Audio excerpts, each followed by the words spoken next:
ಬಂದಿದ್ದಾರೆ ನಮ್ಮ ಹಿರಿಯ ನಮ್ಮ ಕಲ್ಯಾಣ ನಾಡಿನ ಅಥವಾ ನಮ್ಮ ಬಸವ ಕಲ್ಯಾಣದ ಅತಿ ಗೌರವಿತ ನಿವೃತ್ತ ನ್ಯಾಯಾಧೀಶರಂದರೆ ಗೊತ್ತಿದ್ದಿಲ್ಲ ನಮಗೆ. ಅವ್ರು ನೋಡಿದ ಮೇಲೆ ನ್ಯಾಯಾಧೀಶರು ಇರ್ತಾರೆ ಅಂತ ಗೊತ್ತಾಗಿದೆ. ಯಾಕಂದ್ರೆ ನ್ಯಾಯಾಧೀಶರು ಹೊರಗಿರ್ತಾರೆ, ಅಲ್ಲೇ ಜಡ್ಜ್ ಮಾಡ್ಕೊಂಡು ಆ ಕಡೆ ಹೋಗ್ಬಿಡೋರು.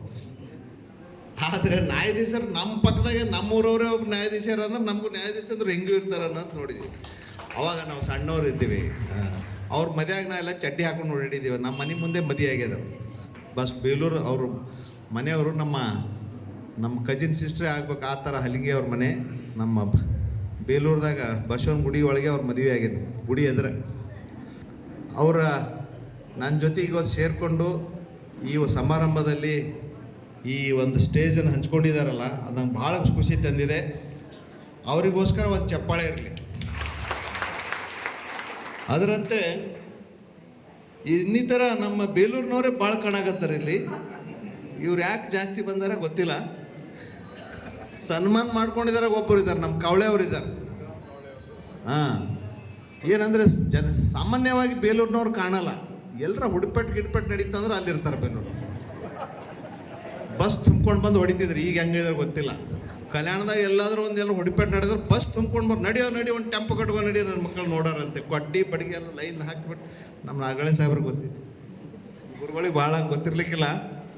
ಬಸವಣ್ಣನ ಒಂದು ನಾಟಕ ನಡೀತಿತ್ತು ಇಲ್ಲಿ ನಮ್ಮಲ್ಲಿ ಲಕ್ಷ್ಮೀ ಥಿಯೇಟ್ರದಾಗ. ಬೇಲೂರಿನವ್ರು ನಡೆಸ್ತಿದ್ರು. 1973 ಇರ್ಬೋದು, 69.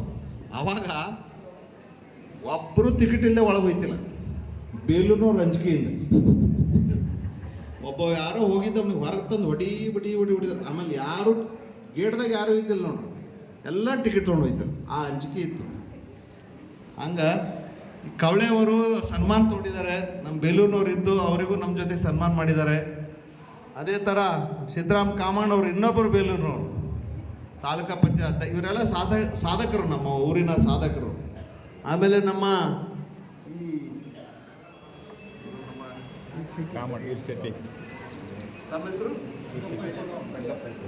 ಸಂಗಪ್ಪ ಅವ್ರು ಬಂದಿದ್ದಾರೆ. ಅದೇ ಥರ ಇಲ್ಲಿ ನಾನು ಭಾಳ ಖುಷಿ ಆಗ್ತದೆ ಮಾತಾಡೋಕ್ಕೆ. ಎಲ್ಲರೂ ಕ್ಯೂ ಕೊಟ್ಟು ಕೇಳ್ತಾರೆ. ಒಬ್ಬರು ಆ ಕಡೆ ಈ ಕಡೆ ಎಲ್ಲೂ ಮೊಬೈಲ್ ನೋಡ್ತಾ ಇಲ್ಲ, ಮೊಬೈಲ್ ಒರೆಸ್ತಾ ಇಲ್ಲ. ಇವತ್ತು ಮೊಬೈಲ್ ಒರೆಸೋದು ಒಂದು ಚಟ ಆಗಿದೆ ರೀ. ಅದನ್ನೂ ಒಂದು ತಂಬಾಕು ಗುಟ್ಕ ಇದ್ದಂಗೆ ಅದು. ಮೊಬೈಲ್ ಒರೆಸೋದು ಸುಮ್ಮ ಅದಕ್ಕೆ ಹಿಂಗೆ ಒರೆಸ್ತಾ ಹೋಗೋದು. ಹಂಗೆ ಒರೆದ್ರೆ ಕರೆಂಟ್ರು ಉತ್ಪತ್ತಿ ಮಾಡ್ಬೋದು ಆ್ಯಕ್ಚುಲಿ.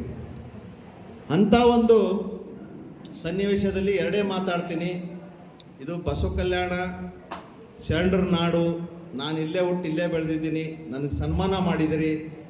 ಆ ಒಂದು ಸನ್ಮಾನ ನನಗೆ ಬೇರೆ ಕಡೆ ಎಲ್ಲ ಕಡೆ ಸಿಕ್ಕಿದೆ.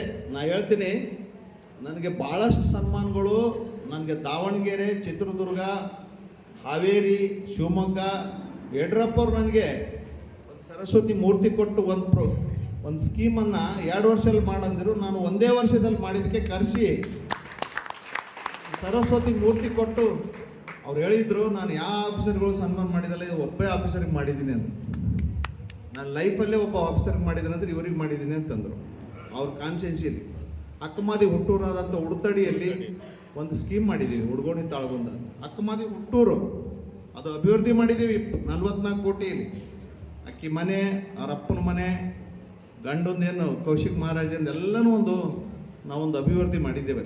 ಅದೇ ಥರ ಅಲ್ಲೊಂದು ಕುಡಿಯೋ ನೀರು ಯೋಜನೆ ಅಲ್ಲದೇ ಕೆರೆ ತುಂಬಿಸೋ ಯೋಜನೆ ಮಾಡಿದ್ದೀವಿ. ಅಲ್ಲಿ ಕೂಡ ಸನ್ಮಾನ ನನಗೆ ಮಾಡಿದರು. ನಮ್ಮ ತಳಬಾಳ ಸ್ವಾಮಿಗಳು ನನಗೆ ಭಾಳ ಪ್ರತಿ ವರ್ಷ ತಳಬಾಳ ಹುಣ್ಣಿಮೆ ಕರೆಸ್ತಾರೆ. ಭರಮಸಾಗರ ಅಂತ ಒಂದು ಕೆರೆ ತುಂಬಿಸಿದ್ದೀವಿ, 45 ಕೆರೆ ಸುತ್ತಮುತ್ತಲ ತುಂಬಿಸಿದ್ದೀವಿ. ಇವೆಲ್ಲ ಏರಿಯಾದಲ್ಲಿ ಜಗಳೂರು, ಭರಮಸಾಗರ, ಹೊಳಲ್ಕೆರೆ ಇಲ್ಲಿ ನನ್ನನ್ನು ಭಾಳ ಸನ್ಮಾನ ಮಾಡಿದ್ದಾರೆ. ಯಾರು ನನ್ನ ಹೆಸರು ಹೇಳಿದ್ರು ಎಲ್ಲ ಮನೆಯಲ್ಲಿ ನನ್ನ ಹೆಸರು ಹೇಳ್ತಾರೆ. ಆ ಥರ ಮಾಡಿದ್ರು. ನಾನು ಸ್ವತಃ ಇದು ಮಾಡ್ತಾ ಇಲ್ಲ. ಆದರೆ ಇವೆಲ್ಲ ಸನ್ಮಾನಕ್ಕಿಂತ ಹೆಣ್ಮಕ್ಳಿಗೆ ಸೀರೆ ಯಾರೇ ಮಾಡಿದ್ರು ಅಷ್ಟು ಖುಷಿ ಆಗಲ್ಲ. ತವ್ರ ಮನೆಯವ್ರು ಕರೆಸಿ ಅದು 100 ರೂಪಾಯಿ ಸೀರೆ ಕೊಟ್ಟರು. ಸೀರೆ ನಿಮ್ಗೆ ಯಾರು ಬೇಕಾದರೂ ನಿಮ್ಮ ವೈನಿ ಮನ್ಯಾಗ ಕರಿಬೋದು, ನಿಮ್ಮ ಯಾರು ಗಂಡನ ಮನೆಯವ್ರು ದೊಡ್ಡ ಸೀರೆ ತರ್ಬೋದು. ಆ ತವ್ರ ಮನೆಯವ್ರು ಒಂದು 100 ರೂಪಾಯಿ ಸೀರೆ ಕೊಟ್ಟರು, ನೀವು ಅದನ್ನು ಮುಚ್ಚಿ ಸಂದಕದಾಗ ಇಡ್ತೀರಿಲ್ಲ, ನಮ್ಮ ತವ್ರ ಮನೆಯವ್ರು ಕೊಟ್ಟವ್ರಿ ಅಂತ. ಆ ಒಂದು ಸಂತೋಷ ನಿಮ್ಗೆ ತವ್ರ ಮನೆಯಿಂದ ಸಿಕ್ಕಿದ್ದು ಸೀರೆ ಆಗಲಿ, ಒಂದು ಕುಬ್ಸದ ಖಾನ ಅಂತಾರೆ ನಮ್ಮ ಕಡೆ. ಒಂದು ಕುಬ್ಸದ ಖಾನನೇ ಅದು ಆಕೆಗೆ ಅಮೃತ ಆಗತ್ತೆ. ಅದೇ ಥರ 108 ಜನ ಸನ್ಮಾನ ಮಾಡಿದ್ದಾರೆ. ನನಗಷ್ಟು ಸಮಾಧಾನ ತಂದಿಲ್ಲ. ನಮ್ಮ ಕಲ್ಯಾಣದವ್ರು ಮಾಡಿಲ್ಲ ಅಂತ ಒಂದು ಕೊರಗಿತ್ತು. ಆ ಕೊರಗನ್ನ ನಮ್ಮ ಗುರುಗಳ ಒಂದು ಹಸ್ತದಿಂದ ನಮ್ಮ ಇವತ್ತು ನಾನು ಪೂರ್ಣಗೊಂಡಿದೆ ಅನ್ನೋದೇ ನನ್ನ ಸುದೈವ. ಅದರಂತೆ ಇದನ್ನು ಯಾರು ಮಾಡಿದಾರೆ ನೋಡಿ, ಯಾವ ಲೀಡರು ಮಾಡಿಲ್ಲ, ಯಾವ ಪೊಲಿಟಿಷಿಯನು ಮಾಡಿಲ್ಲ, ಯಾರೂ ಮಾಡಿಲ್ಲ. ಮಾಡಿದ್ದು ಈ ಕಲ್ಯಾಣ ನಾಡು ಗ್ರಾಮೀಣ ಜನಪದ ಕಲಾವೃಂದ. ಅದು ಕೇಳು ಹೇಳದ ಒಂದು ಸಂಘ. ಎಲ್ಲೂ ಕಾಣಲ್ಲ, ಇವ್ರು ಬೋರ್ಡು ಕಾಣಲ್ಲ, ಬ್ಯಾನರು ಕಾಣಲ್ಲ, ಹುಟ್ಟುಹಬ್ಬನ ಇಲ್ಲ, ಇವ್ರದ್ದೇನು ಇಲ್ಲ. ಎಲ್ಲ ರೋಡಿಗೆ ಹೋದ್ರೆ ಜನ್ಮಾಚರಣೆ ಬೆಕ್ಕದ ಬ್ಯಾನರ್ ಸಿಗ್ತವೆ, ಬಟ್ ಇವ್ರದೆಲ್ಲೂ ಒಂದು ಬ್ಯಾನರ್ ಕಾಣೋದು. ನೀವು ಇದ್ರೇನ್ರಿ ಇಲ್ಲಿ ಅಂತ. ಅವು ಇದ್ದೇವ್ರಿ ಸರ್ ನಾವು ಅಂತ. ಈ ಸಂಘನೂ ಐತಿ, ಆದರೆ ಇವರು ಆ ಥರ ಯಾರಿಗೆ ಕಾಣಲಾರ್ದಂಗೆ ಸದ್ದು ಮಾಡಲಾರ್ದಂಗೆ, ಶಬ್ದ ಮಾಡಲಾರ್ದಂಗೆ ಕೆಲಸ ಮಾಡ್ತವ್ರೆ. ಇವರೊಂದಕ್ಕೆ ನನ್ನ ಹೃತ್ಪೂರ್ವಕ ಧನ್ಯವಾದಗಳನ್ನು ಹೇಳ್ತೀನಿ. ಮಲ್ಶೆಟ್ಟಿ, ನಮ್ಮ ಸಿದ್ದರಾಮ ಕಾವಳೆ, ಇನ್ನಿತರು ನನಗೆ ಭಾಳ ಜನ ಇದ್ದಾರೆ, ಇಲ್ಲೆಲ್ಲ ಸೇರ್ಕೊಂಡಿದ್ದಾರೆ. ಆದರೆ ಇವ್ರು ಮಾಡೋಂಥ ಸೇವೆಗಳು ನನಗೆ ಭಾಳ ಹಿಡಿಸ್ತು. ನೋಡಿ, ಜನಪದ ಒಬ್ಬ ಹೆಣ್ಮಗಳನ್ನ ಈಗ ಯಾರು ಗುರುತಿಸ್ತಾರ್ರಿ ಅವರಿಗೆ? ಯಾವುದೋ ಇರ್ಕಲ್ ಸೀರೆ ಹಾಕೊಂಡು ಬಂದಾಳ್ರಿ, ಅಕ್ಕಿಗೆ ಯಾಕೆ ಕರಿತೀರಿ ಅಂತ ಸ್ಟೇಜ್ ಮೇಲೆ ಅನ್ನಲ್ಲ. ಈ ಸ್ಯಾರಿ ಹೊಚ್ಕೊಳ್ಳೋರು ಕಮ್ಮಾಗ್ಯಾರ. ಈಗ ಕೆಲವೊಂದು ಜನ ಸ್ಯಾರಿ ಹೊಚ್ಚ ಸಿಗ್ತಾರೆ. ಇನ್ನೊಂದು 10 ವರ್ಷ ಹೋದ್ರೆ ಸ್ಯಾರಿ ಹೊಚ್ಕೊರೋ ಅಂತ ಹೇಳಿ ಸಿಗೋದಿಲ್ಲ ನಿಮಗೆ. ಆ ಟೋಪಿಗಳು ಸಿಗೋದಿಲ್ಲ, ಸಿಗ್ತಾವಿಲ್ರಿ? ಇನ್ನೊಂದು 10 ವರ್ಷ ಹೋಗ್ಲಿ, ಟೋಪಿಗಳು ಮಾಯ ಆಗ್ತಾವೆ. ಕಾಲ ಬದಲಾದಂಗೆ ಈ TV ಸೀರಿಯಲಿಂದ ಡ್ರೆಸ್ಗಳು ಬದಲಾಗ್ತಾ ಇದ್ದಾವೆ. ಅದಕ್ಕಾಗಿ ಈಗೇನು ಕೆಲವೊಂದು ತಾಯಂದ್ರು ಕೂತಿದ್ರಿ, ನಿಮ್ಮ ಮನೆ ಮೇಲೆ ಇವತ್ತಿ ಇದೆ, ಅದು ನೋಡೋಕ್ಕೇನೆ ಚಂದ. ನಾವು ತಳಬಾಳ ಉತ್ಸವದಲ್ಲಿ ಅಲ್ಲಿ ಹೋಗ್ತೀವಿ ಮಠಕ್ಕೆ, 5 ಲಕ್ಷ ಜನ ಸೇರ್ತಾರೆ, ಎಲ್ಲರ ಹನಿ ಮೇಲೆ. ಅದನ್ನು ಕೂಡ ಮರಳಿಸಿದ್ದೆ. ಅವರು ಬಸವ ಕಲ್ಯಾಣದಿಂದ ಒಬ್ಬ ಮಾದಿಗರ ಮರಳಿಸಿದ್ದೆ. ಅಲ್ಲಿ ಹೋದ್ಮೇಲೆ ಅವನ ಅನ್ಯಾಯಿಗಳಿಗೆಲ್ಲ ಲಿಂಗಾಯತ ಸಾಧನ ಅಂತ ಕರೀತಾರೆ. ಅವರೆಲ್ಲ ಬಸವಣ್ಣನ ಭಕ್ತ. ನಮಗೆ ಭಾಳ ಖುಷಿ ಆಗ್ತಾ ಮಠಕ್ಕೆ ಎಂಟ್ರಿ ಹೊಡ್ತಾರೆ. ಉಳ್ಳವರು ಶಿವಾಲಯ ಮಾಡುವವರೇ ಅಂತ ನಾವಿಲ್ಲೇನು ಕೇಳ್ತೀವಲ್ಲ, ಅಲ್ಲಿ ಎಲ್ಲ ವಚನಗಳು ಅವರು ಹಾಕ್ತಾ ಇರ್ತಾರೆ ಸ್ಪೀಕರಲ್ಲಿ.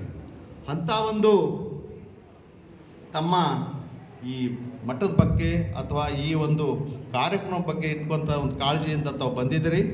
ಇದು ಕಲ್ಯಾಣ ನಾಡು. ಕಲ್ಯಾಣ ನಾಡಿನ ಬಗ್ಗೆ ನಿಮ್ಗೆ ಯಾರಿಗೆ ಗೊತ್ತಿರಲಿಕ್ಕಿಲ್ಲ.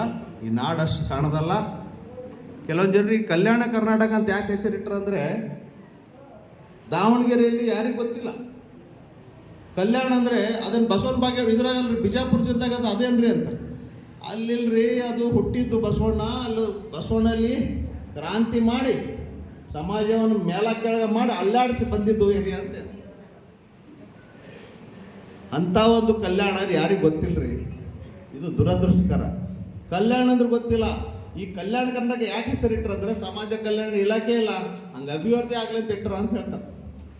ಆಫೀಸರ್ಗಳು ಹೇಳಿದ್ದಾರೆ ನನಗೆ, ಅವ್ರಿಗೆ ಗೊತ್ತಿಲ್ಲ ಕಲ್ಯಾಣ ಕರ್ನಾಟಕ ಅಂತ ಹೆಸರಿಟ್ಟಿದ್ದು ಈ ಒಂದು ಕ್ರಾಂತಿ ಭೂಮಿಯ ಹೆಸರನ್ನು ಅಜರಾಮರ ಮಾಡೋ ಸಲುವಾಗಿ ಇಟ್ಟಿದ್ದಾರೆ.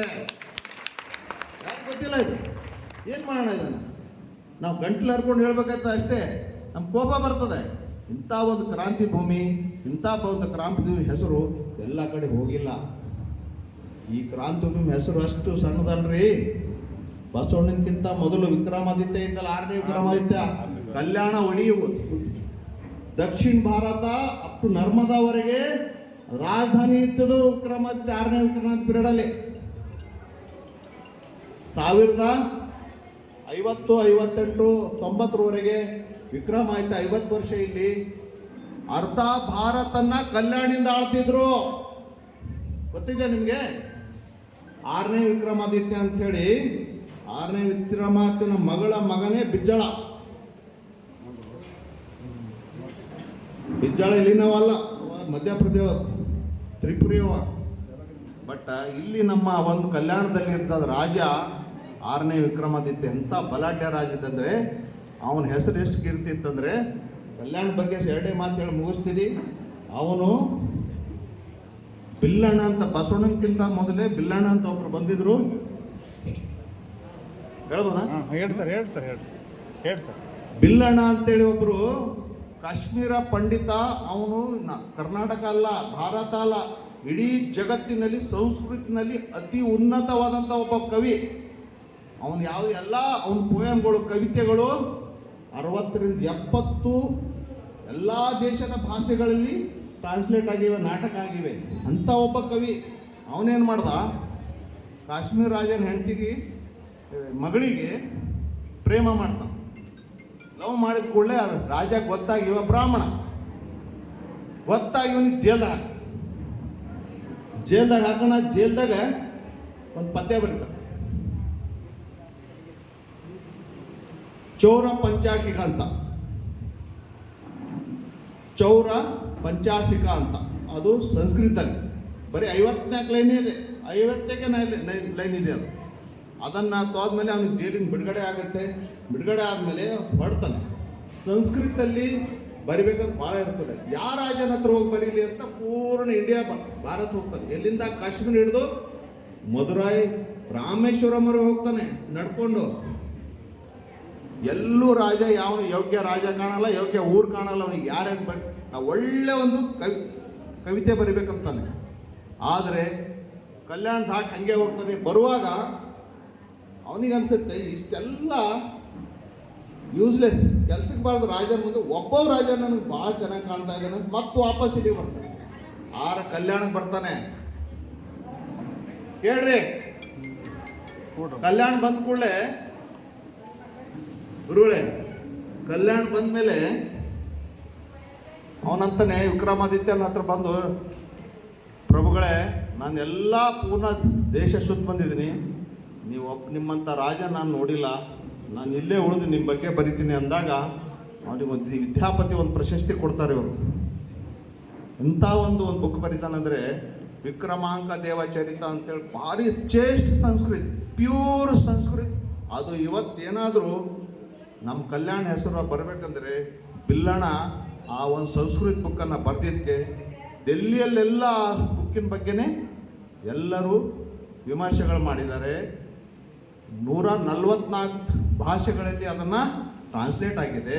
ಇಂಥ ಒಂದು ಬುಕ್ಕನ್ನು ಬರೆಯುವಾಗ ಏನು ಬರೀತಾನೆ ಕೇಳಬೇಕಿದ್ದು. ಲಾಸ್ಟ್ ಏನು ಹೇಳ್ತಾನಂದ್ರೆ ಬುಕ್ಕಲ್ಲಿ, ಅದು ಸಂಸ್ಕೃತದಲ್ಲಿದೆ, ಅದು ಇಂಗ್ಲೀಷಲ್ಲಿ ಕನ್ವರ್ಟ್ ಆಗಿದೆ.